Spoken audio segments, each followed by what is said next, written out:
Ask for the name of a writer of universally recognized genius, and the answer invariably would be Shakespeare. His works have been hailed as the summit of perfection by the whole civilized world.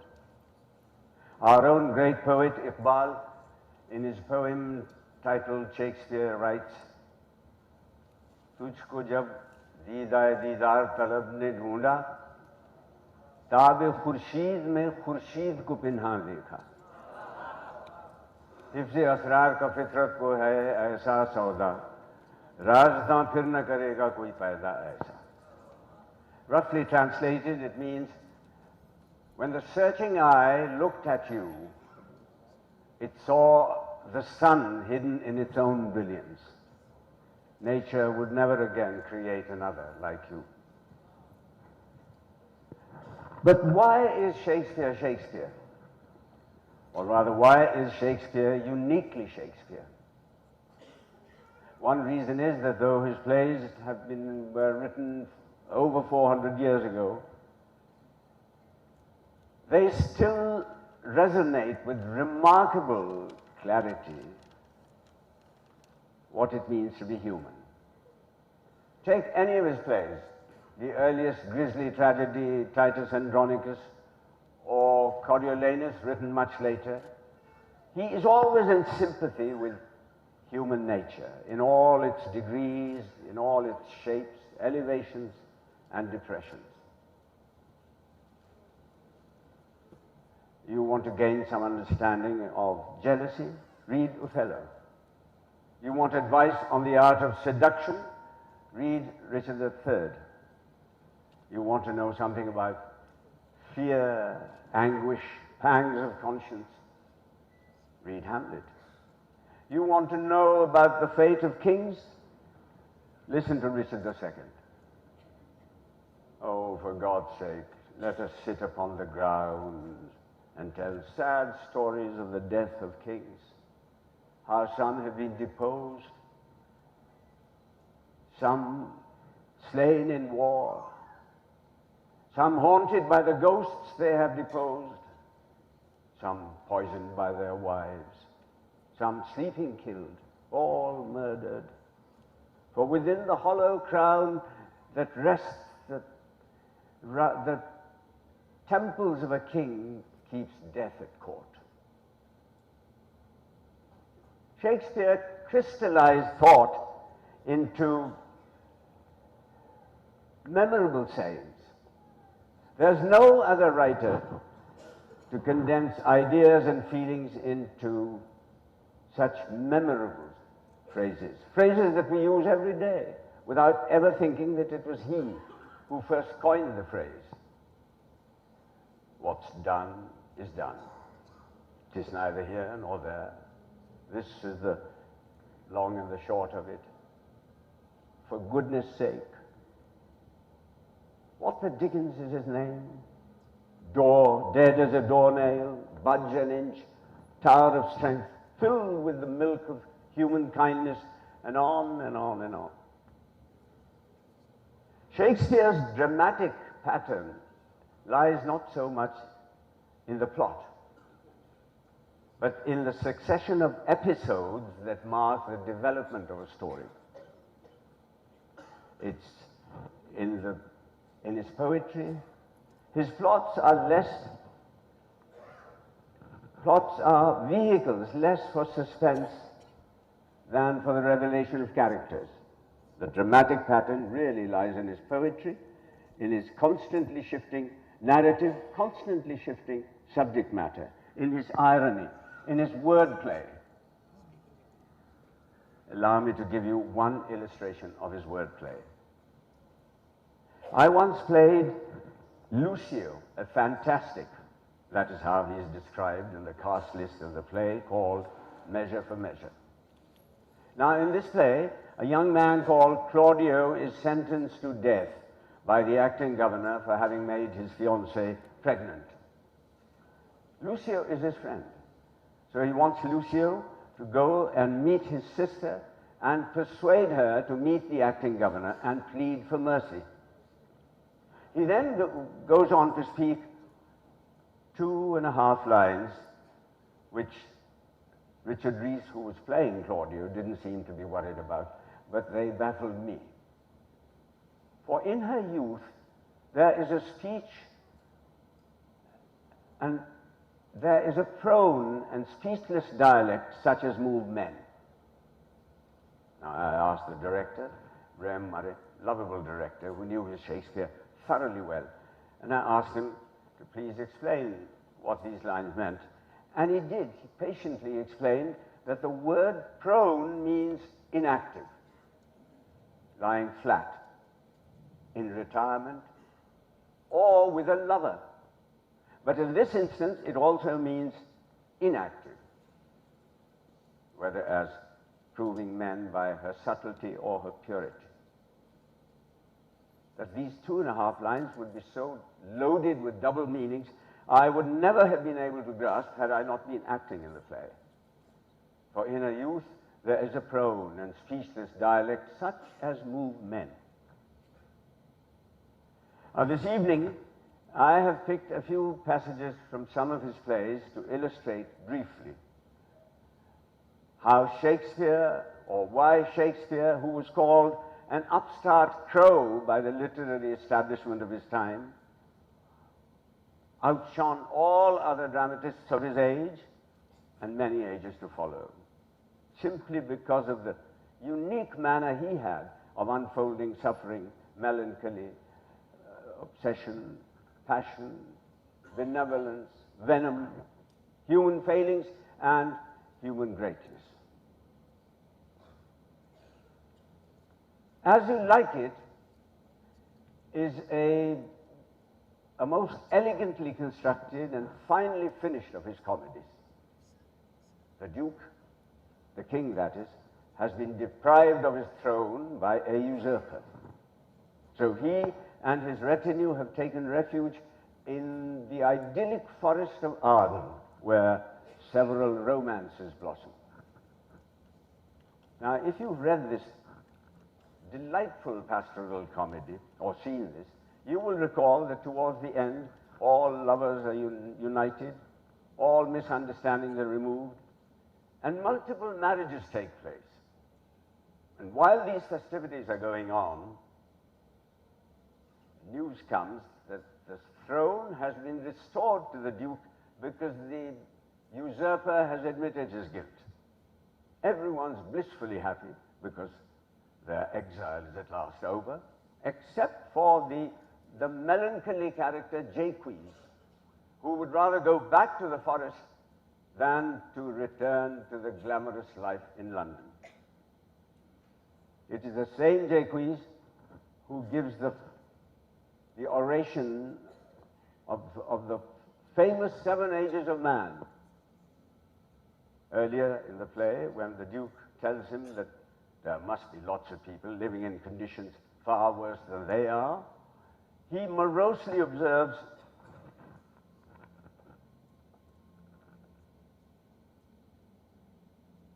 all the world's a stage, and all the men and women merely players. They have their exits and their entrances, and one man in his life plays many parts, his acts being 7 ages. At first the infant, mewling and puking in the nurse's arms, and then the whining schoolboy with his satchel, and shining morning face, creeping like snail unwillingly to school. And then the lover, sighing like furnace, with a woeful ballad made to his mistress' eyebrow. Then the soldier, full of strange oaths, bearded like the pard, jealous in honor, sudden and quick in quarrel, seeking the bubble reputation even in the cannon's mouth.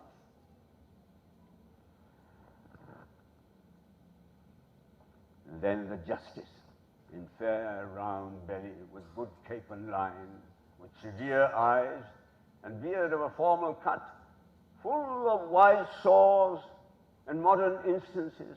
And so he plays his part. The 6th age shifts into the lean and slippered pantaloons, spectacles on nose, pouch on side, his youthful host well saved, a world too wide for his shrunk shank, and his big, manly voice turning again toward childish trebles, pipes, and whistles in his sound. Last scene of all that ends this strange, eventful history is second childishness, and mere oblivion. Sans face, sans teeth, sans eyes, sans everything. I can never stop.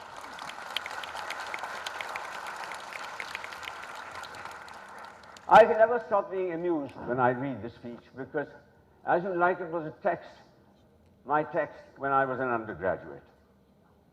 And the worthy professor here in Lahore who taught me Shakespeare was a kindly soul, but his manner of teaching Shakespeare was grotesque.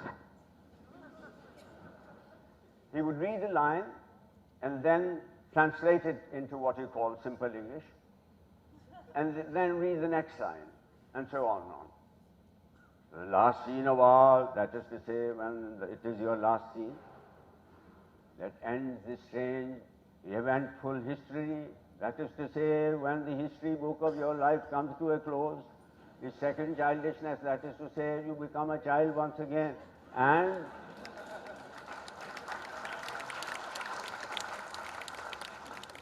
mere oblivion, that is to say, a child who can neither see nor remember anything, science eyes, science teeth, science taste, science everything. So we assumed that science was everything. And when we left the classroom, we would go past the science laboratories where our chemistry students were busy with their test tubes, and we would shout, "Hey, science everything."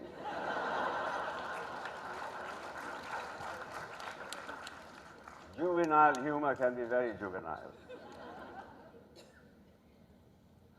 Julius Caesar is another neatly constructed tragedy which reveals personal ambitions, misguided idealism, and political intrigues. The three men amongst whom Shakespeare divides his dramatic realm are Brutus, the idealist, Octavius Caesar, the egoist, and Mark Antony, the opportunist. Come to think of it, the world has been held in dispute by these three men throughout the ages. Mark Antony is a dark horse. He remains in the shadows until Caesar has been savagely murdered, and then dutifully and humbly he requests Brutus to allow him to address the mob which is gathered around Caesar's dead body. His aim becomes quite clear. He wants the unruly citizens to create chaos and violence. Antony's speech is a masterly exercise in political oratory.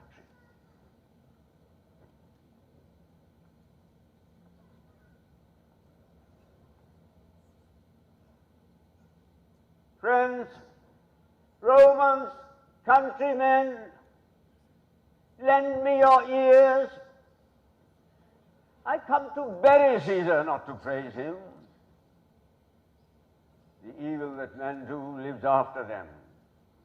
The good is oft interred with their bones. So let it be with Caesar. The noble Brutus has told you that Caesar was ambitious. If it were so, it was a grievous fault, and grievously hath Caesar answered it. Here, under leave of Brutus and the rest, for Brutus is an honorable man, so are they all honorable men, come I to speak in Caesar's funeral. He was my friend, faithful and just to me. But Brutus says he was ambitious, and Brutus is an honorable man. When that the poor have cried, Caesar hath wept. Ambition should be made of sterner stuff. But Brutus says he was ambitious, and Brutus is an honorable man. You all did see that on the Lupercal I thrice presented him with a kingly crown, which he did thrice refuse. Was this ambition? Yet Brutus says he was ambitious, and Brutus is an honorable man. I come here not to disprove what Brutus has spoke, but here I am to speak what I do know. You all loved him once, not without cause. What cause holds you then to mourn for him? O Judgement, thou art fled to brutish beasts, and men have lost their reason.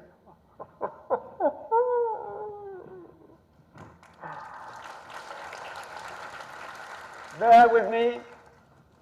My heart's in the coffin there with Caesar, and I must pause till it come back to me. But yesterday the word of Caesar might have stood against the world. Now lies he there, and no one to give him reverence. O masters, if I were disposed to stir your hearts and minds to mutiny and rage, I should do Brutus wrong, and Cassius wrong, who you all know are honorable men. I will not wrong them. I rather choose to wrong the dead, to wrong yourselves and me, than to wrong such honorable men. But here's a parchment with the seal of Caesar. I found it in his closet. 'Tis his will. Let what the commoners hear is testament, which, pardon me, I do not mean to read, and they will go and kiss dear Caesar's wounds, dip their napkins in his blood, yea, beg a hair of him for memory, and dying mention it within their wills, bequeathing it as a rich legacy unto their issues. The crowd is now clamoring for the will to be read. The will, the will, the will, read us the will. You will compel me then to read the will? Then make a ring about the corpse of Caesar. And dramatically, he steps down from the pulpit to tell them that Caesar, who has been murdered so savagely by Brutus and the gang, has in his will left each one of them 75 drachmas and allowed them free access to all his estates. The crowd is now getting more and more incensed. And Antony, smooth as silk, good friends, sweet friends, let me not stir you to such a flood of mutiny. They that have done the deed are honorable men. A triumphant mockery of the word honorable. The concluding part of Antony's speech is a brilliant stroke of political chicanery. With a Machiavellian twist now, he tells them, I am no orator as Brutus is, but as you know me all, a plain, blunt man who loves his friends. And that they know full well who gave me public leave to speak for him. For I have neither wit, nor words, nor worth, anger, action, nor utterance, nor the power of speech to stir man's blood. I speak right on. I tell you that which you yourselves do know. Show you sweet Caesar's wounds, poor, poor, dumb-mouthed, and bid them speak for me.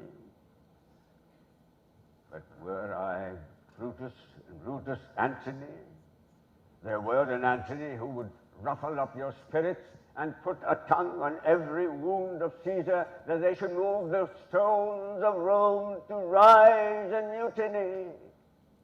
We'll mutiny, says the crowd.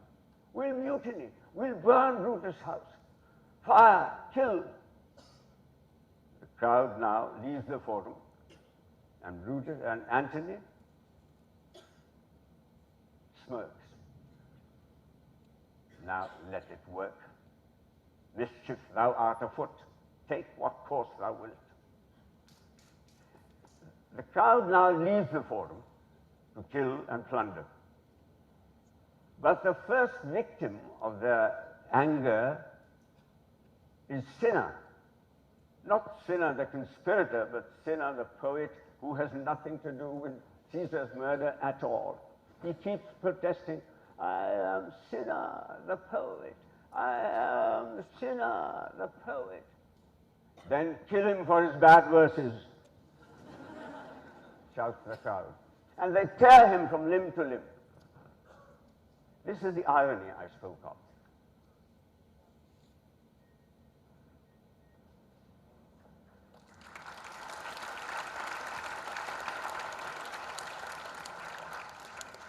"30 years after Shakespeare's death, in 1642, King Charles I was dethroned and beheaded.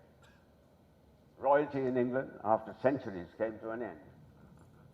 Cromwell, the Puritan, now ruled England. One of the first things Cromwell did was to close down theatres in London. And they remained closed for the next 18 years. It was only with the return of King Charles II from France back to England that the theatres were reopened and never closed down again. Not all of them. But now, in the Restoration period, plays of lesser dramatists were performed twice as often as those of Shakespeare. This was because the opinion makers who accompanied King Charles II were heavily influenced by the aesthetic ideology of the French intellectuals, who understood and thought that tragedies should be written strictly in accordance with the code which was codified by Aristotle. So they thought that Shakespeare was either ignorant because he had never attended a university, or had wantonly disregarded the Greek method. Now, this method demanded that plays or tragedies should be written strictly in verse, because it's an elevated form of writing, that it should have no comedy or comedic moment, that it should have a cast of no more than 7 to 8 players, and that it should adhere strictly to the 3 unities which prescribed that a play should have a single plot, a single plot, single location, and the time scale of the dramatic action not to exceed 24 hours. Shakespeare completely ignored these neoclassical precepts. His plays are not confined to a dramatic action of 24 hours. His plays have a cast of 25, 35, sometimes 45 characters. Nor does he restrict his play to a single location. His plays are like the scenario of a movie. One scene in Rome, one scene in Alexandria, one scene in a palace, the next in a wilderness. So Shakespeare was thought to be artless. Other dramatists of the age began to reshape his plays. Thus it was that a dramatist named Nahum Tate rewrote King Lear, in which the king gets his throne back in the end. Cordelia is married to Edgar, and Lear's fool is taken out altogether. This emasculated version of King Lear, and not Shakespeare's Lear, was performed in England for the next 150 years. Shakespeare remained in the shadow, in decline. Only doctored versions of his plays were produced. William Shakespeare was rediscovered in the 18th century. And this was in spite of the efforts of a certain Dr. Bowdler, a keen and zealous spokesman of the Society for the Suppression of Vice in England, who produced a volume called The Family Shakespeare. Now, in this volume, he had cleansed Shakespeare of all those words and sentences and a lot of his prose, which he felt gave offense to the religious and the virtuous people. Shakespeare was thus Baudelarized. Thanks to the efforts of stalwarts like Dr. Johnson, Hazlitt, Addison, etc., etc. Shakespeare's text was at last restored. I think that Shakespeare was uniquely Shakespeare because of his artlessness. Shakespeare had the ability to rise above the structure of his time, which, restoration notwithstanding, was still rooted in medieval feudal past.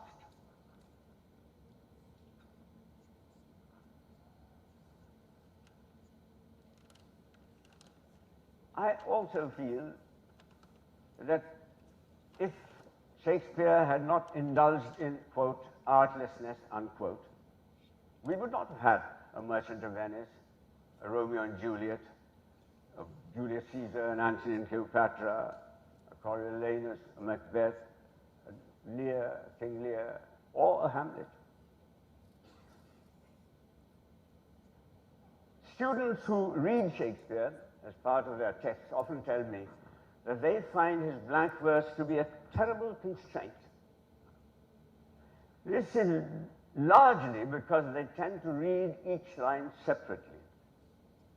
Shakespeare says lots of things all at once. He can be witty, he can be obscure, he can be terrifying, he can be dramatic, all at the same time. Once you learn to read a sentence without a pause beyond the end of a line, enjambment that is, you get a better insight into what he's trying to say. And once you realize that the words are not frightening, on the contrary, they are your delight, the text lifts you into a state of excitement. Shakespeare wrote mostly in what we call the iambic pentameter, a verse of 5 feet, which can be scanned very easily. But soft, what light from yonder window breaks, ti-tum, ti-tum, ti-tum, ti-tum, ti-tum. I tell you that which you yourselves do know, ti-tum, ti-tum. But you cannot walk on stage playing Romeo and say, but soft, what light from yonder window breaks. You'd be booed, you'd be laughed at. So while you have to be aware of the meter, you have to keep in mind the profundity of the dramatic content. This is something which readers of poetry in our part of the world should take note of. They tend not to read the words, they read the meter.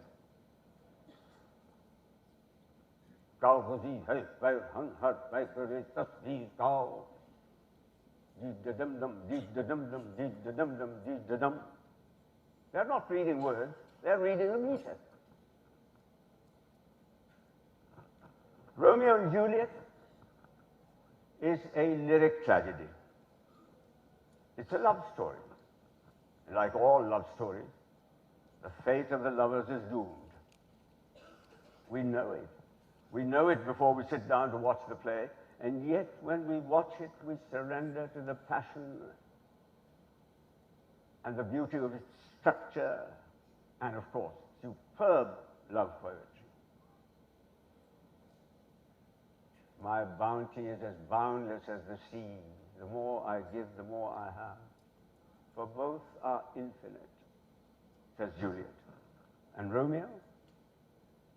I am no pilot, but wert thou as far as that vast shore washed with the farthest sea, I would adventure for such merchandise. How precious the word merchandise become in this context. Romeo falls in love with Juliet the moment he sets his eyes on her. They meet at a masked ball arranged by Juliet's father in his palatial home. They dance with each other. They exchange cryptic, flirtatious couplets. They part when the ball is over. But Romeo is now under a spell. Late that night, he enters Juliet's house, climbs the high orchard wall, and stands beneath her balcony.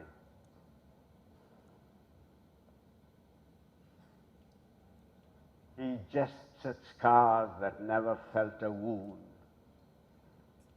But soft, what light from yonder window breaks? It is the east, and Juliet is the sun. Arise, fair sun, and kill the envious moon, who's already sick and pale with grief, that thou, her maid, art far more fair than she. Be not her maid, since she is envious. Her vestal livery is but sick and green, and none but fools do wear it. Cast it off. It is my lady. Oh, it is my love. Oh, that she knew she were. She speaks. Yet she says nothing. What of that? Her eye discourses. I will answer it. I am too bold, 'tis not to me she speaks. Two of the fairest stars in all the heaven, having some business, do twinkle in her spheres till they return. What if her eyes were there, they in her head? The brightness of her cheek would shame those stars, as daylight doth a lamp. Her eye in heaven would through the airy region stream so bright, that birds would sing and think it were not night. See how she leans her cheek upon her hand. Oh, that I were a glove upon that hand, that I might touch that cheek. She speaks. Oh, speak again, bright angel, for thou art as glorious to this night, being o'er my head, as is a winged messenger of heaven unto the white upturned eyes of mortals that fall back to gaze on him when he bestrides the lazy pacing clouds and sails upon the bosom of the air. It is at this point that he hears Juliet say, "Oh, Romeo, Romeo, wherefore art thou, Romeo? Deny thy father and refuse thy name. Or if thou wilt not, be but sworn my love, and I'll no longer be a Capulet. Shall I hear more, or shall I speak at this? 'Tis but thy name that is mine enemy. What's in a name? That which we call a rose by any other name smell as sweet."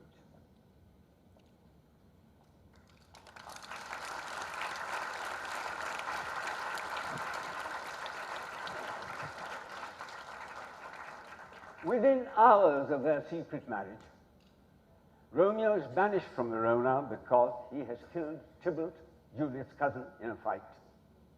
That night, he has to leave Juliet before the rise of dawn, but Juliet doesn't want him to go. "Wilt thou be gone? 'Tis not yet near day. It was the nightingale and not the lark." "It was the lark, the herald of the morn, no nightingale. Look, love, what envious streaks do lace the severing clouds in yonder east. Night's candles are burnt out, and jocund day stands tiptoe on the misty mountain tops. I must be gone, and live, or stay, and die. Yon light's not daylight, I know it, 'tis but a meteor that the sun exhales. Therefore thou needst not be gone."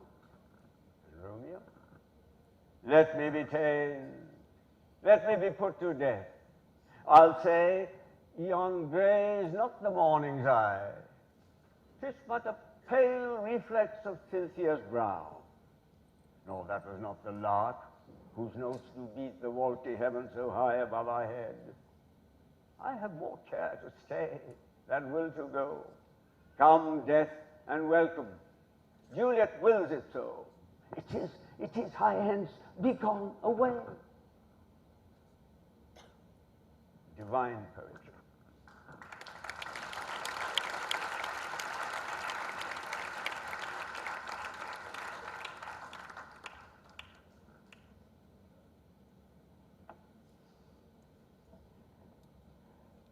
Anti-Semitism was rampant in the Elizabethan era. So Shakespeare, in writing about the feelings of a man belonging to a ghettoized community, had to be very careful. and not make Shylock too sympathetic. Or else he might have been branded as a Jew lover, and that could have resulted in him being thrown to the Tower of London. The original title of the play that we know as The Merchant of Venice was The Comic History of the Merchant of Venice, otherwise known as The Jew of Venice. Shylock enters the play a fully grown character, unlike other characters in Shakespearean plays who grow within the play. And the first scene in which he appears is a brilliant exposition of a lowly moneylender scoffing the high-born Antonio, who has publicly declared his hatred for Shylock. Antonio is now in need of money. So he and his friend Bassanio approach Shylock, and Bassanio asks him if he would lend them 3,000 ducats. Shylock toys with him. 3,000 ducats? Well, 3,000 ducats for 3 months? Well, 3,000 ducats for 3 months, and Antonio bound? Antonio is a good man. At this stage, Antonio loses his patience and imperiously asks him whether he's going to lend him the money or not. Shylock can no longer contain his emotion.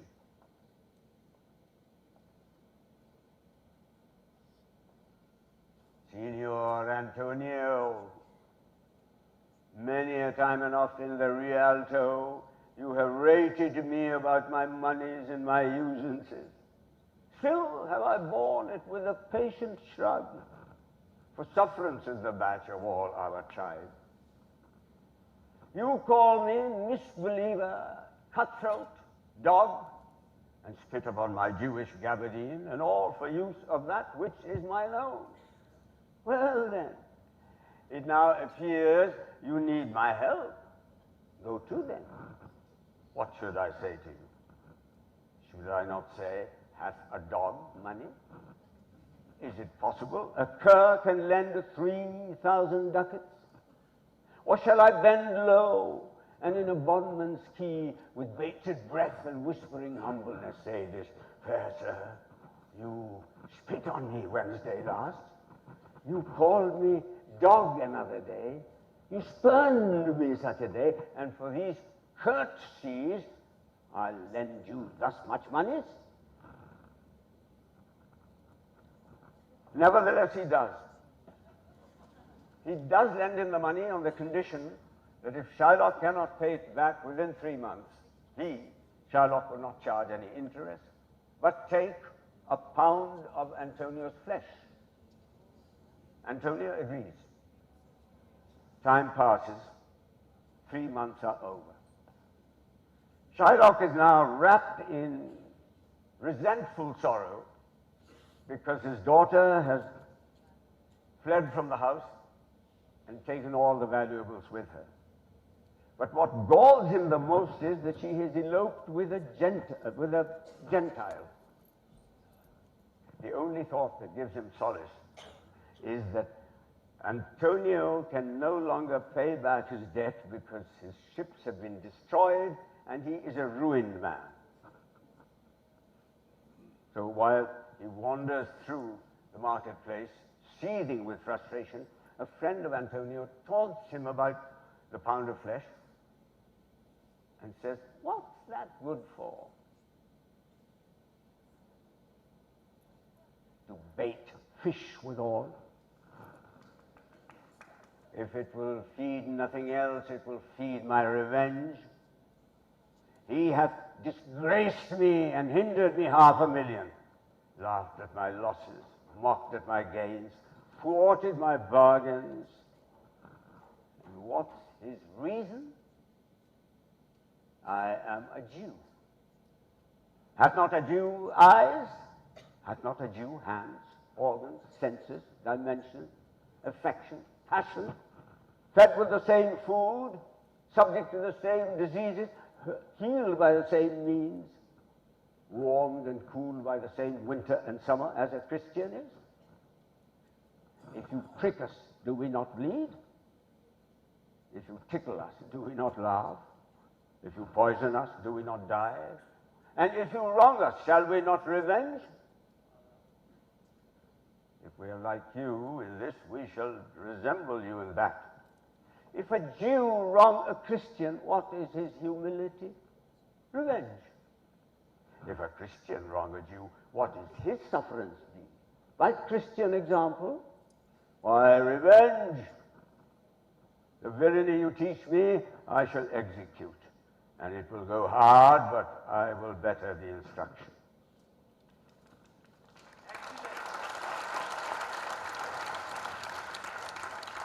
And so we reach the court, the trial scene, in which the Duke is the presiding judge who keeps urging Shylock,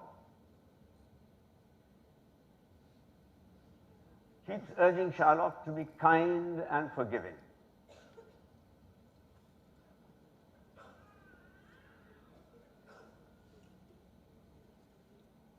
We all expect a gentle answer due, says the judge.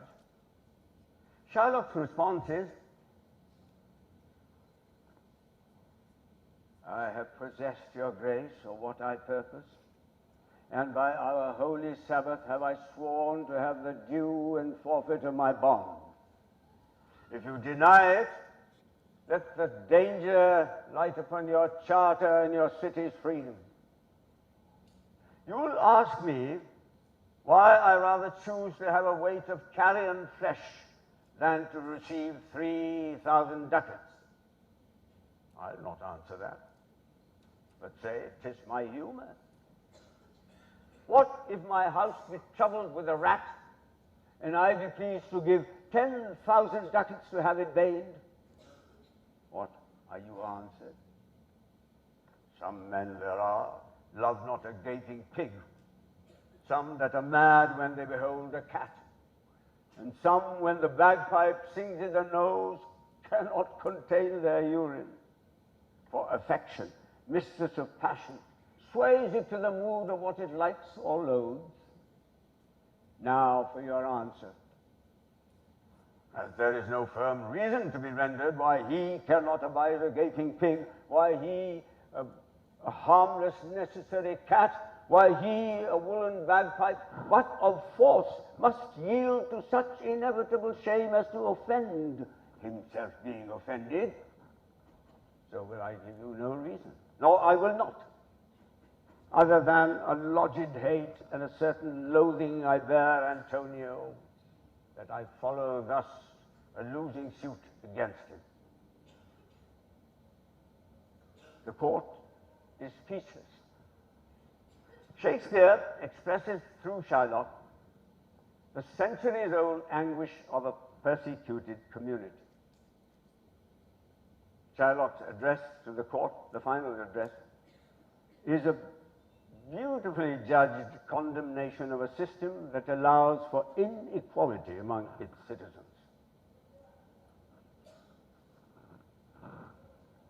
What judgment should I dread, doing no wrong?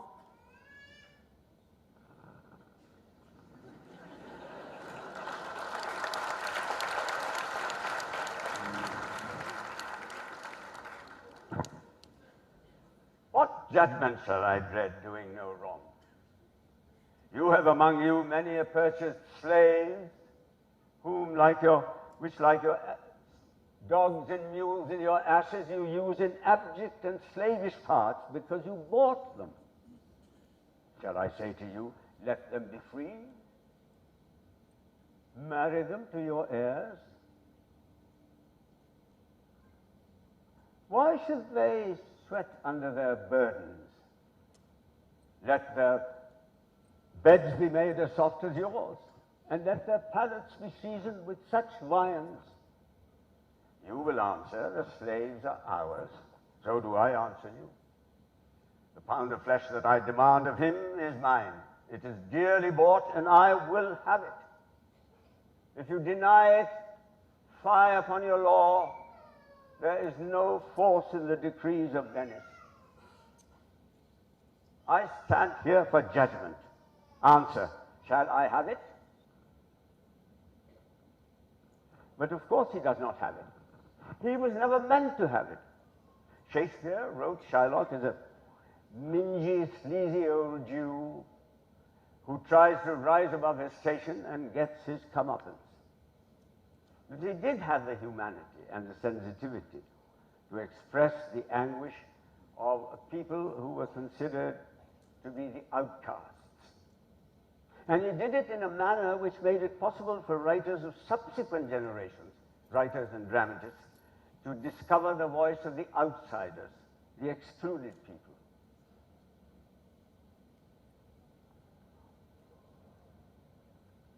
The uniqueness of Shakespeare was the quickness of mind and the fertility of imagination.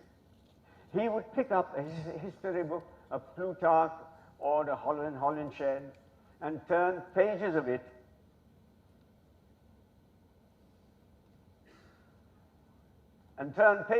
into a play, a comedy, or a tragedy. Professor Jonathan Bate, in his latest work on Shakespeare, has given an excellent example of Shakespeare's compositional method. He picks up a paragraph from Plutarch's Life of Marcus Antonius, Mark Antony as we know him, which describes the pomp and majesty of Cleopatra as she sails on her barge. Now, the translation into English was by Sir Francis North, which was available to Shakespeare.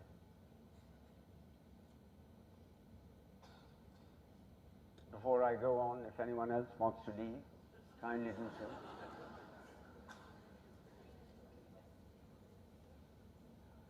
That translation was available to Shakespeare.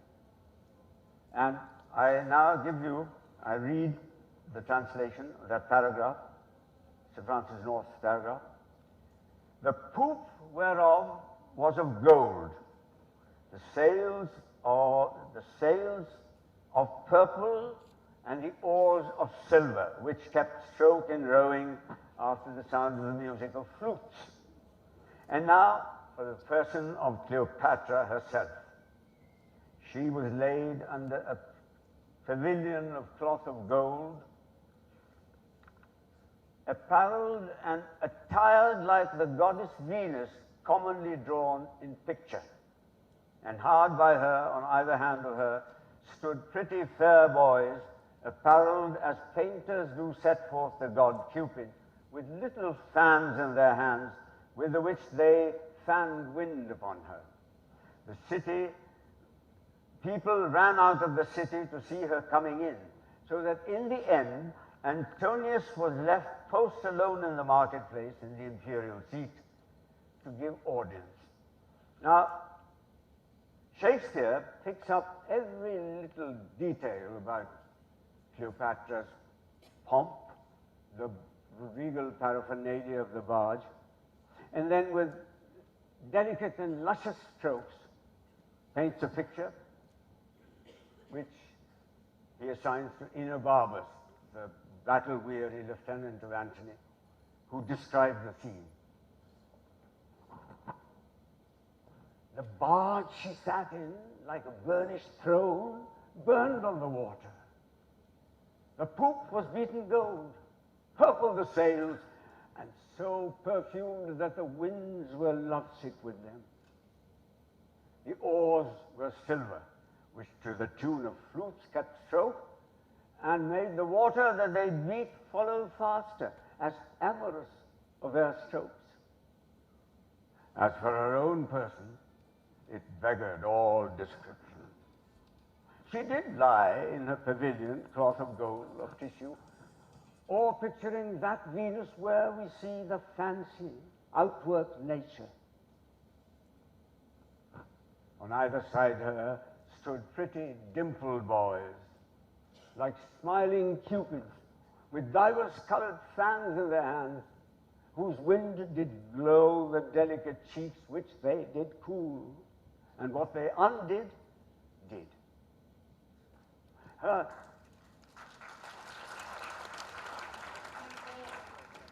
Her gentle women, like the Nereids, so many mermaids, tended her in the eyes and made their bends adornings. The silken tackle swelled with the rise of those flower-soft hands that yearly frame the office. From the barge, a strange perfume hit the sense of the adjacent walls. The city cast her people out upon her.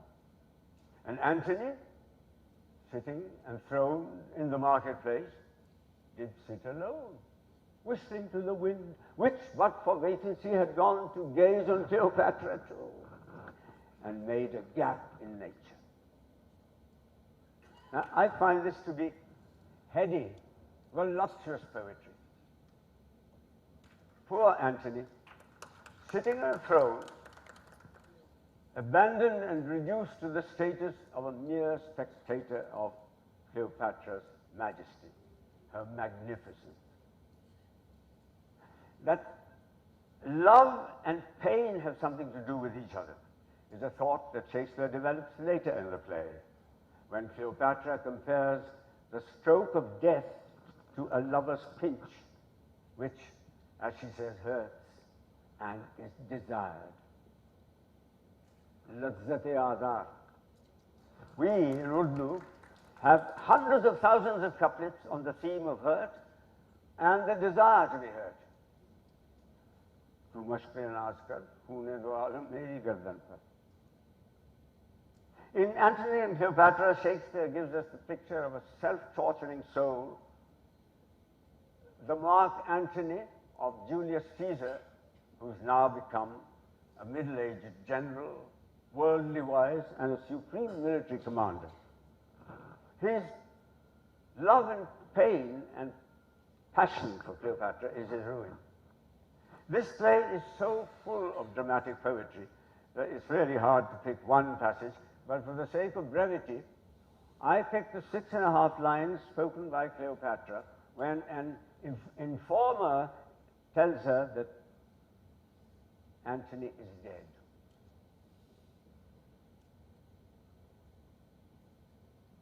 Oh, see, my women, the crown of the earth doth melt. My lord, oh, withered is the garden of war. Withered is the garland of war. The soldier's pole has fallen. Young boys and girls are level now with men. The odds is gone. And there is nothing left remarkable beneath the visiting moon. Now, on the surface, this sounds like ecstatic nonsense, but there's enough meaning in it for us to feel that there might be a little more. And I think it gives us to perfection the reeling agony of Cleopatra.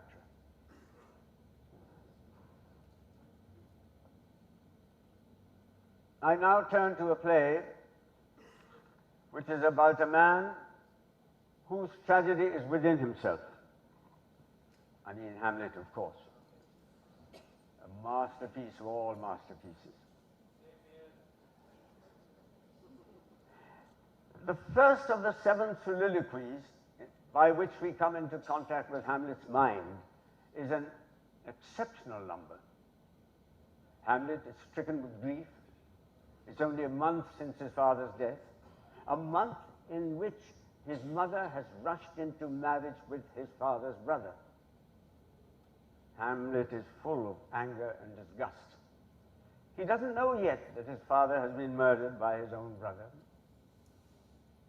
His helplessness and loneliness knows no bounds.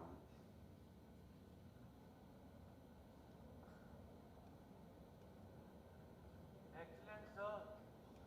Oh, that this too solid flesh would melt, thaw, and resolve itself into a dew. Or that the everlasting had not fixed his cannon against self-slaughter. Oh God, God, how weary, flat, stale, and unprofitable seem to me all the uses of this world.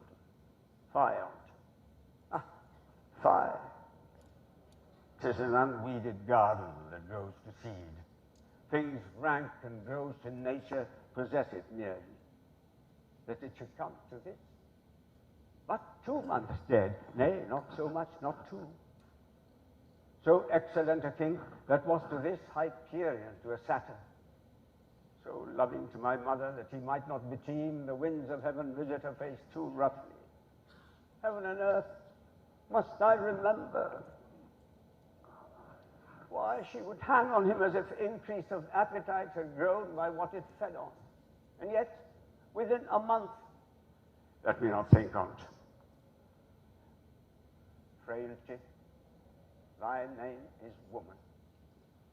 A little month, or ere those shoes were old with which she followed my poor father's body, like Niobe, all tears. Why, she, even she, oh God, a beast that wants discourse of reason would have mourned longer.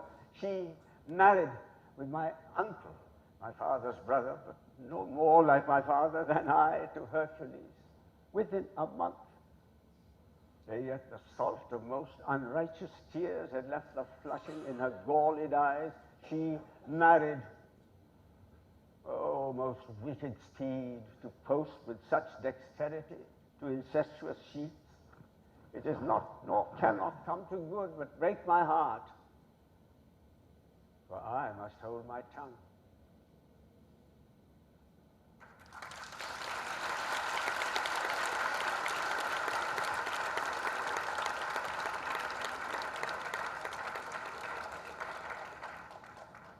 Whenever we see Hamlet alone, he is wrapped up either in self-conscious grief or in suicidal despair. And every time he questions himself, he finds out that he knows nothing about himself at all. But he's not just a morbid young man, lost in self-pity and self-delusion. He can be witty, he's quick on the uptake. When the mask of madness that he wears, when that's on, Hamlet talks in riddles, he makes puns, he's a comedian. But when he takes the mask off, as when he's with Horatio, or when he's with actors whom he loves, because they are the best chroniclers of our time, he is a totally different man.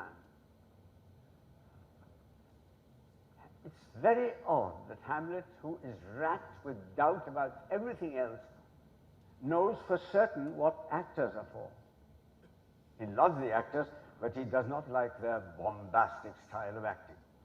Hamlet's speech to the actors is as valid today as it was 431 years ago. This speech is in prose, and I think perhaps the longest speech in prose in any of his tragedies.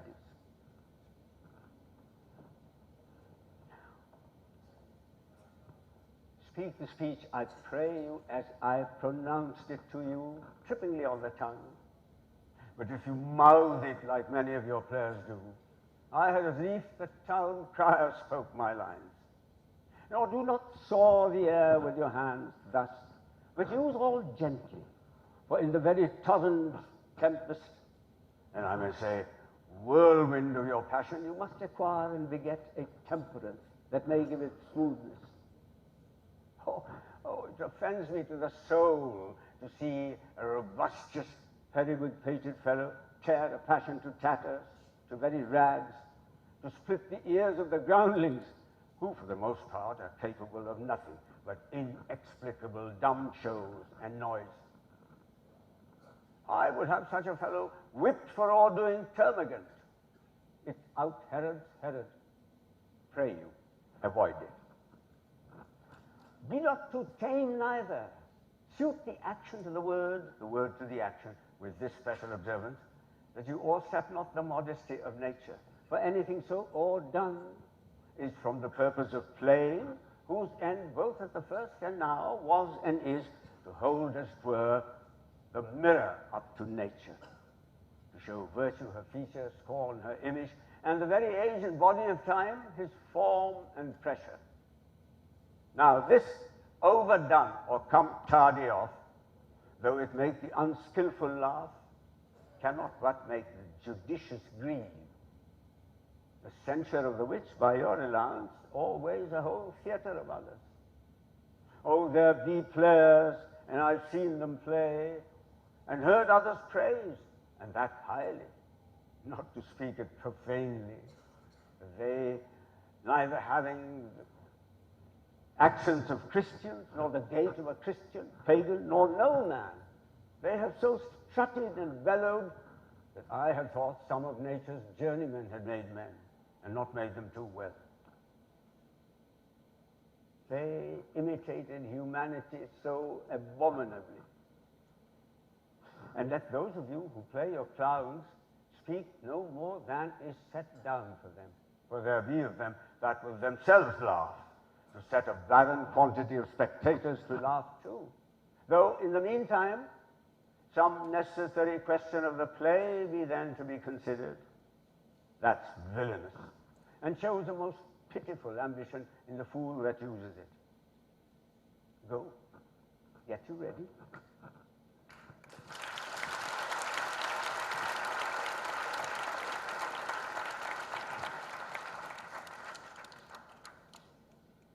Hamlet is under oath to avenge his father's murder. So why does he delay? One answer is that if he does not delay, there would be no play. But this is a glib answer. The fact is that it's an extraordinarily wonderful achievement on Shakespeare's part to make the very delay dramatic, to turn inaction into action. Hamlet is sunk in apathy. Shock and strain has dulled his feelings, weakened his resolve. And in the background, excusing the resolve, is doubt. Doubt about his father's ghost. Doubt about the spirit that he has seen. Hence his most impassioned soliloquy.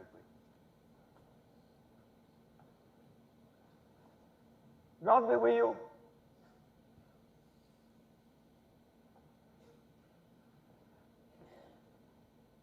Now I'm alone. Oh, what a rogue and peasant slave am I! Is it not monstrous that this player here, but in a fiction, in a dream of passion, could force his soul so to his own conceit, that from her working his visage wans, tears in his eyes, distraction in his aspect, and his whole function suiting with forms to his conceit, and all for nothing, for Hecuba. What's Hecuba to him, or he to Hecuba that he should weep for her? What would he do had he the motive and the cue for passion that I have? Ha. He would drown the stage with tears, make mad the guilty, appall the free, confound the ignorant, and amaze indeed the very faculties of eyes and ears. Yet I, a dull and muddy metal rascal, peak like John o' Dreams, unpregnant of my cause, and fall a cursing like a very drab, a scullion, and can say nothing. No, not for a king upon about whose property and dear life a damned defeat was made. Am I a coward? Who calls me villain? Breaks my pater cloth, plucks off my beard and blows it to my face, tweaks me by the nose and gives me the lie, the throat as deep as to the lungs. Who does me this? Ah! Zoons, I should take it. For I am pigeon-livered and lack gall to make oppression bitter. For ere this, I should have fatted all the region kites to make this slave's offal. Oh, bloody, bawdy villain, remorseless, treacherous, lecherous, kindless villain. Oh, vengeance!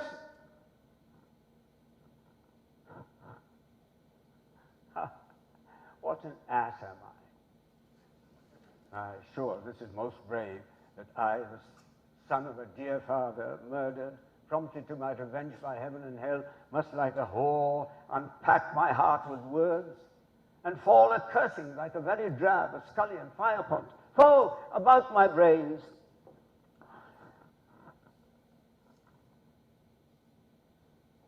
I have heard that guilty creatures sitting at a play have, by the very cunning of the scene, been struck so to the soul that presently they have proclaimed their malefactions. For murder, though it hath no tongue, will speak with most miraculous organ. I'll have these players play something like the murder of my father before mine uncle. I'll observe his looks. I'll tempt him to the quick. If he but blench, I know my course. The spirit that I have seen may be the devil. The devil hath power to assume a pleasing shape. Yea, and perhaps out of my melancholy and my weakness, as he is very potent with such spirits, abuses me to damn me. I'll have grounds more relative than this. The play is the thing wherein I'll catch the conscience of the king.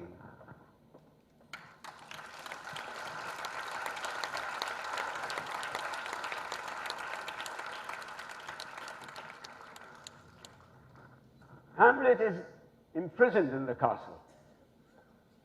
He's constantly spied upon. Thinker that he is, he finds the world to be nothing more than a sterile promontory. The sun and the golden fire, he thinks, are pestilential congregation of vapors. He contemplates, calmly contemplates, on death, his own and the hereafter.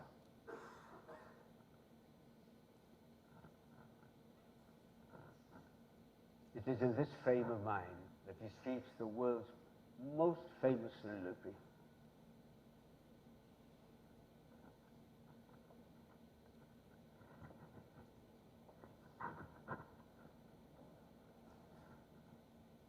To be or not to be, that is the question.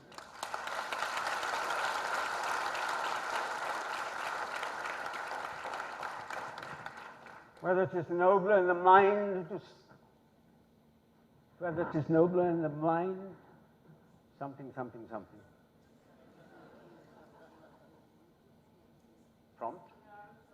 Suffer the strings and arrows of outrageous fortune.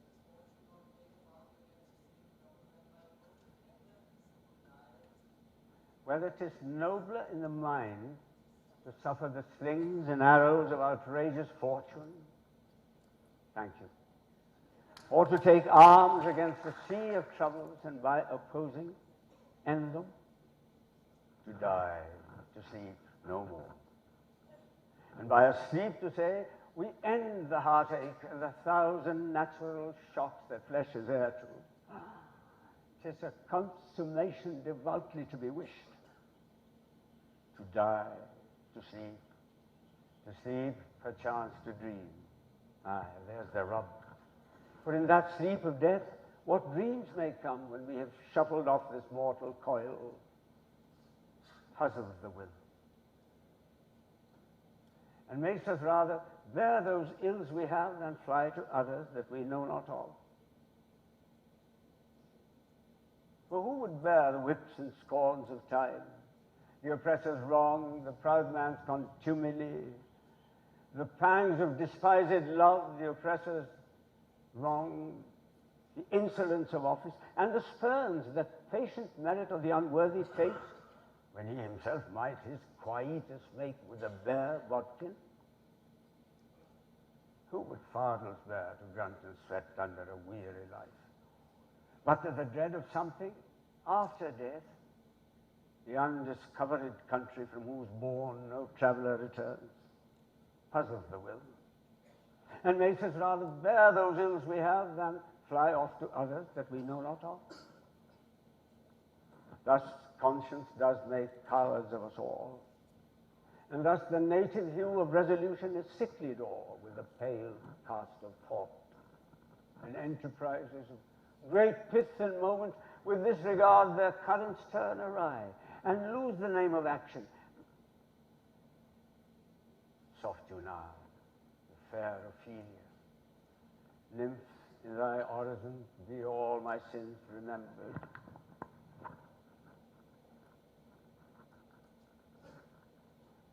I do apologize.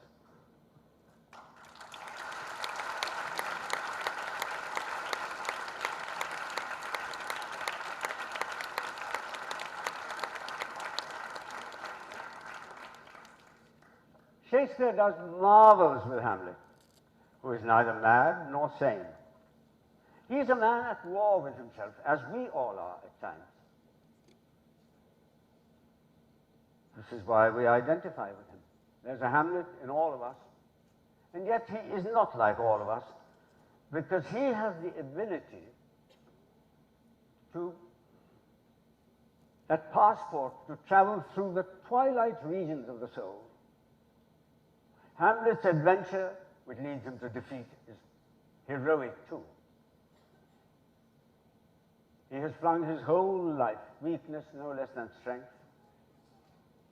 greatness, and his lowly self, into the trial of his life, and what emerges is his nobility. In the final scene, the final duel with Laertes, Hamlet's dear friend Horatio begs of him not to accept this challenge. You will lose this wager, my lord. Hamlet is serenely calm, not a whit. We defy augury. There's a special providence in the fall of a sparrow. If it be now, 'tis not to come. If it is not to come, it will be now. If it be not now, yet it will come. The readiness is all. Let me.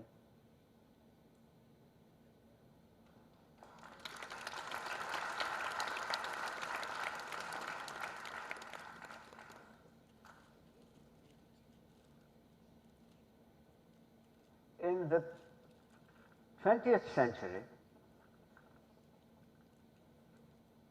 Count Leo Tolstoy, the venerable octogenarian, author of War and Peace and Anna Karenina, launched a scathing attack on Shakespeare.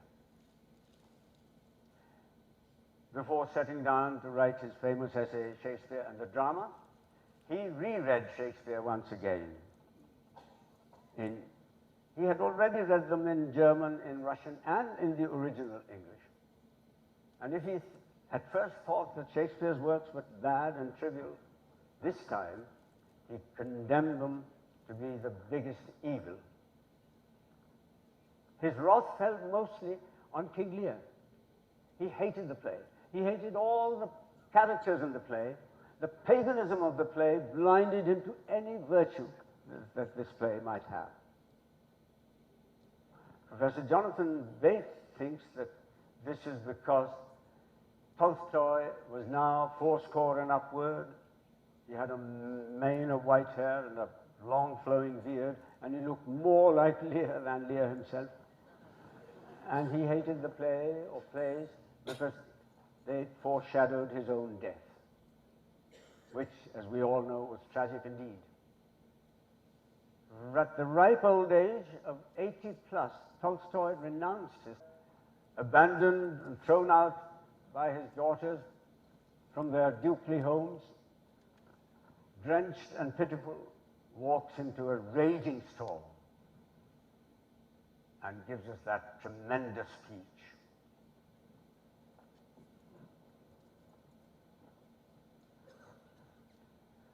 Blow, winds, and crack your cheeks.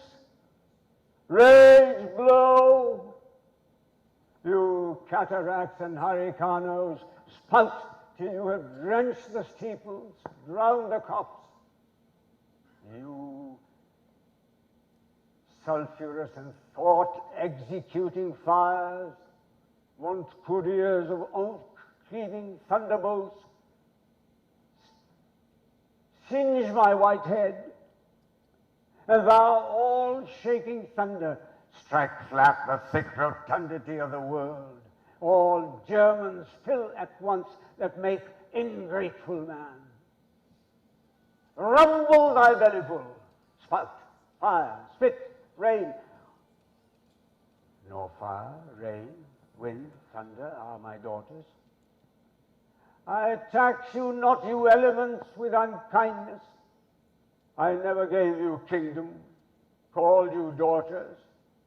You owe me no subscription. And let fall your horrible pleasure. Here I stand, your slave, a poor, infirm, weak, and despised old man. But yet I call you servile ministers that will, with two pernicious daughters, join your high-engendered battles against a head so old and white as this. Oh, 'tis foul. This is dramatic poetry incarnate.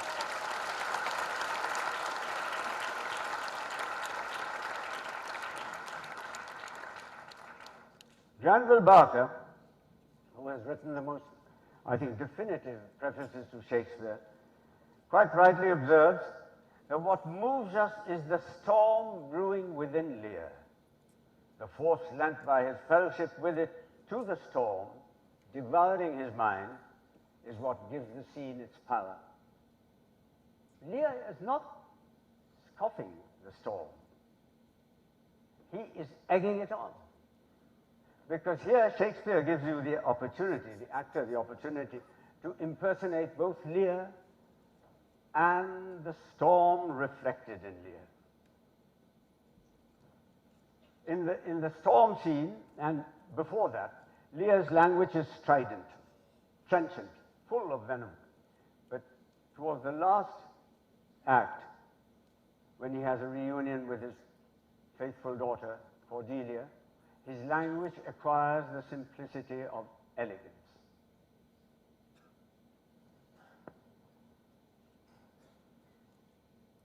Where have I been? Where am I? Fair daylight, I am mightily abused. I should e'en die with pity to see another thus. I know not what to say. I will not swear these are my hands. Let me see. Oh, I feel this pinprick.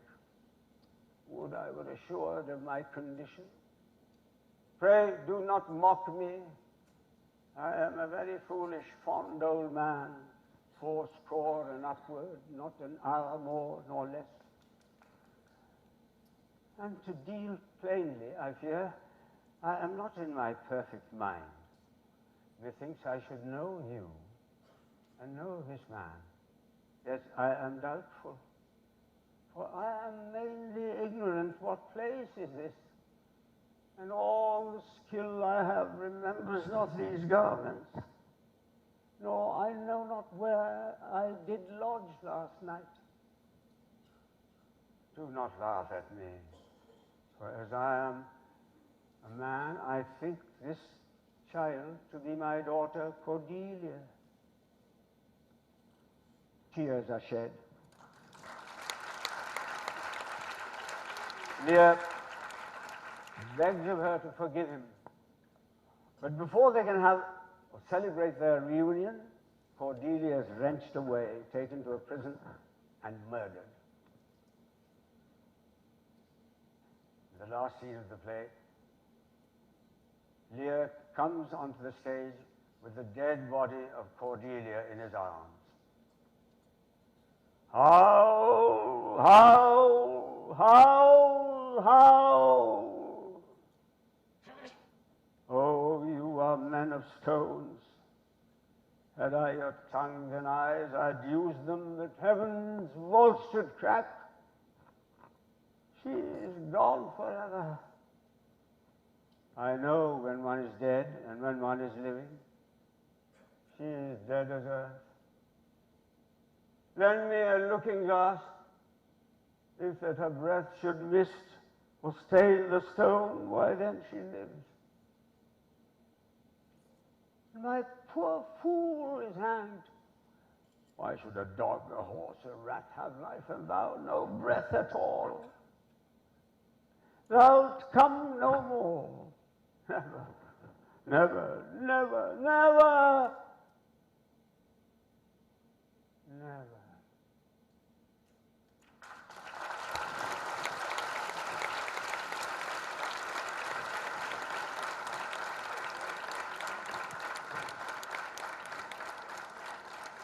To me, There's nothing more sublime than Shakespeare.